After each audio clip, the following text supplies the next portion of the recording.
Hi everyone, সবাই কেমন আছো? তোমরা দেখছো মামনি ব্লগস। আজ আমি বানাবো সন্ধ্যের টিফিনের জন্য চিকেন পকোড়া। প্রথমে আমি চিকেনটাতে লেবুর রস, আদার কাঁচা লঙ্কার পেস্ট, রসুনের পেস্ট আর দিয়েছি 1 চামচ ভিনিগার, লবণ আর দিচ্ছি কাশ্মীরি লঙ্কার গুঁড়ো দিয়ে এটাকে ম্যারিনেট করে আমি এটাকে 4 ঘন্টার জন্য রেখে দেবো।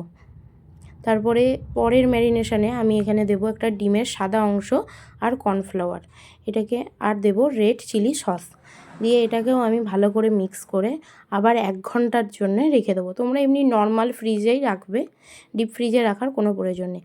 এরপরে আমি এটাকে ক্রিস্পি করার জন্য দিয়ে দেবো 1 চামচ চালের গুঁড়ো। চালের গুঁড়ো দিলে এটা অনেকটা ক্রিস্পি হবে আর খেতেও জিনিসটা খুব ভালো লাগবে। তোমরা অবশ্যই চালের গুঁড়ো দেবে। এরপর আমি একটা ফ্রাই প্যানে তেল গরম করে একে একে চিকেন পকোড়াগুলোকে ছেড়ে দেবো। আচ্ছা, এখানে বলে রাখি, তোমরা চিকেন পকোড়াটাকে দুবারে ভাজবে, কেউ কিন্তু একবারে ভাজবে না। একবারে ভাজলে জিনিসটা ক্রিস্পিটা হবে না একদম। দুবারে ভাজবে, এতে জিনিসটা জুসি এবং ক্রিস্পি হবে। এরপরে আমি 70% মতো ভেজে জিনিসটাকে তুলে নেব। এরপরে আমার বাকি যে পকোড়াটা আছে সেটাকেও আমি আবার এরকম সেমভাবেই ভেজে নেব।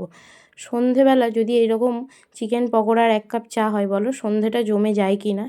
তোমরা কিন্তু অবশ্যই বাড়িতে বানাবে এইরকমভাবে চিকেন পকোড়া।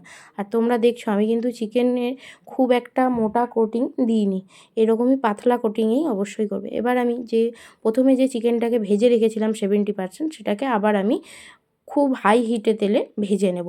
এতে জিনিসের ভেতরটা অবশ্যই জুসি থাকবে, চিকেনটা পুরো জুসি থাকবে কিন্তু ওপর থেকে ক্রিস্পি হবে। তোমরা কিন্তু এইভাবেই করবে প্রত্যেকটা পকোড়া, তবেই কিন্তু খেতে খুব ভালো লাগবে। তোমরা এইভাবে বানাবে, খেয়ে আমাকে জানাবে কেমন লাগলো।